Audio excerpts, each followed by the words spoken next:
Okay, the last time we spoke to a resident cricket expert here on Wion, Chris Harris, he was looking forward to a fantastic World Cup final and had admitted that England was 70-30 favourites to beat his beloved New Zealand. Chris, has it sunk in back home? Is there a sense of hurt and the feeling that the Black Caps were undone by a farcical rule? Yeah, there's lots of thought back home. There's certainly lots of discussion at workplaces and everywhere you go around the water cooler, if you like, about how unlucky we were, that it's ridiculous that it was decided. It almost feels to New Zealanders that England didn't win it, that it was awarded to them.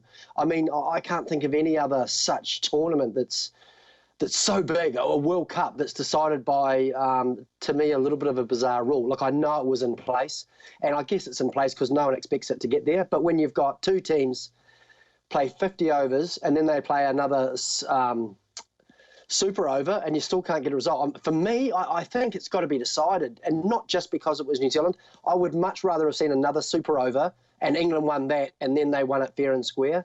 You know, I think it's probably the first time ever that a team has been bowled out in 50 overs and not got past the other team's total and ended up winning. It all feels a little bit wrong. And I think, bit like you would in soccer with a penalty shootout, you keep going until there's an eventual winner.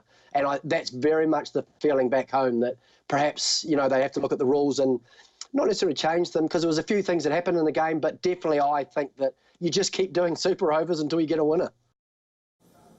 I love that penalty shootout thing, you know, keep going till we get a winner. That's sudden death. But, you know, there's also a lot of question marks over that deflection, Chris, of Ben Stokes' bat that went for 6 runs. Ultimately, that proved to be the difference between New Zealand winning the match and perhaps the final ending in a tie.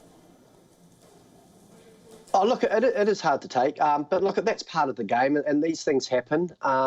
Look, the rule states, and they obviously got it wrong, from when it leaves the fielder's hands, they hadn't crossed for 2, so it should only have been 5. But who knows what would have happened, because that, you know, all of a sudden Rashid would have been on strike. The thing that probably annoyed me a little bit more is the umpire said, oh, there was so many moving parts, there were so many things happening. That, to me, is what the third umpire's for. That's what DRS is for. If you're not sure, go to the third umpire. You know, so to me, for the on-field umpires to use that as an excuse, I think in the modern game that's pretty poor. But look, it's a difficult situation. There is human error involved. They admitted that they perhaps made a mistake. And I think if they had their time again, they would have gone to DRS. So, yeah, that was just another discussion point. There was so many. Look, both teams at different times and critical moments had the chance to win the World Cup for their side. And, you know, a lot of those chances went begging. We talked a little bit about the Trent Bolt catch on the boundary where he stepped on the rope. You know, even little things like Mitch Santner ducking the last ball and not at least trying to hit it. You know, so all those little things, you know, so you can analyse it till the cows come home, Diggy. But at the end of the day, it was a brilliant final, and one that the cricket world, I'm sure, loved. It would have been just nice for it to be won outright by someone rather than it. We can't differentiate the two teams, so we're awarding it to England because they hit more boundaries. Yes, I can still sense that pain in your voice, Chris, because no fan or player wants to be cheated.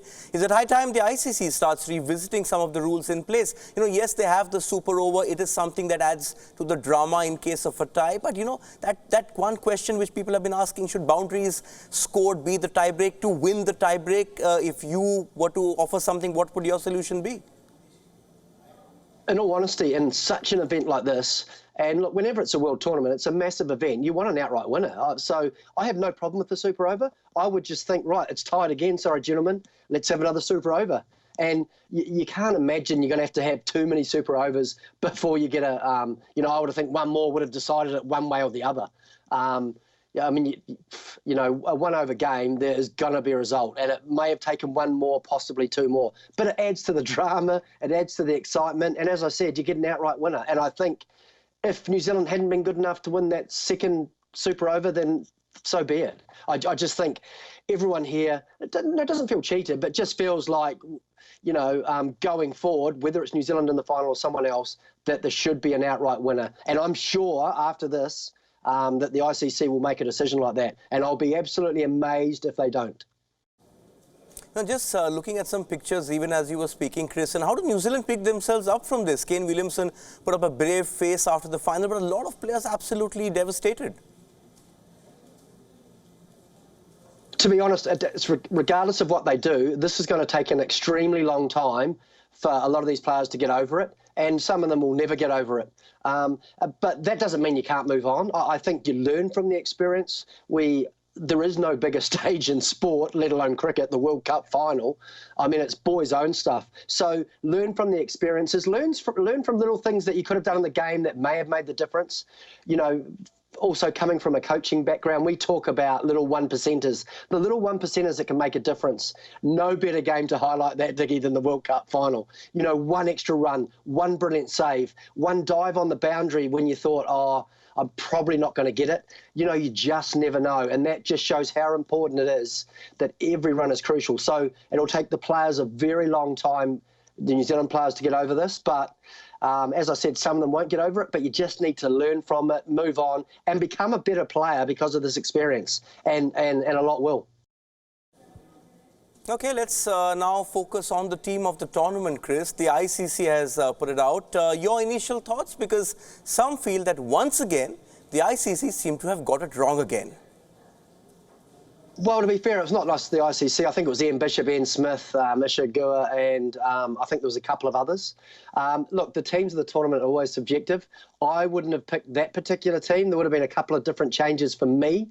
But, you know, it's pretty much of a muchness. The biggest surprise for me, and not a surprise because Jason Roy had a brilliant tournament.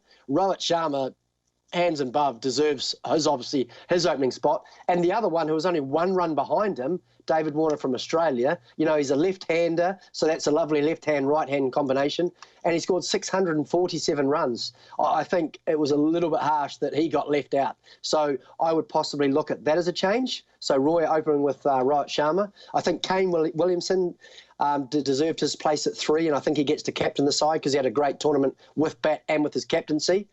You know, then 4, you know, you look at the players like Virat Kohli. They went with Joe Root from England because he was batting 3 for England, but they picked the top 4 batsmen as specialised batsmen, and I think he was the next on the list. So I guess that was, you know, another one of those subjective choices, but through his weight of runs, he gets the 4th spot.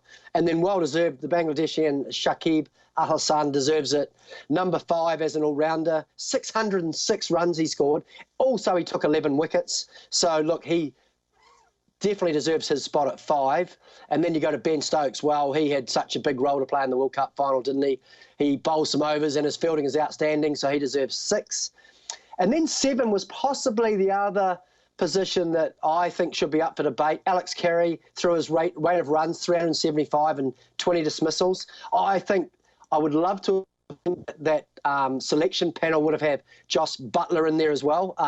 Just again, through his the way that he can take a game away with you in the bat, his keeping's very, very good. And also the part that he played in the final, I thought was absolutely crucial for England even able to match New Zealand's total in that first 50 over encounter, and his little mini part in the super over can't be forgotten about as well, which was so crucial. So Josh Buttler, for me, perhaps just wins it over Alex Carey because he performed under the utmost pressure in that final, and I think that deserves recognition. And then I think the 4 quicks pick themselves. Mitchell Starc, the leading wicket taker, deserves it. Joff Archer played brilliantly in the final. And then Lockie Ferguson, pleased for him, so he got a lot of runs. And perhaps one of the best one-day bowlers in current form, Jasprit Bumrah, thoroughly deserves his place as well. So a couple of contentious issues, but all in all, who wouldn't want that team to play for their country?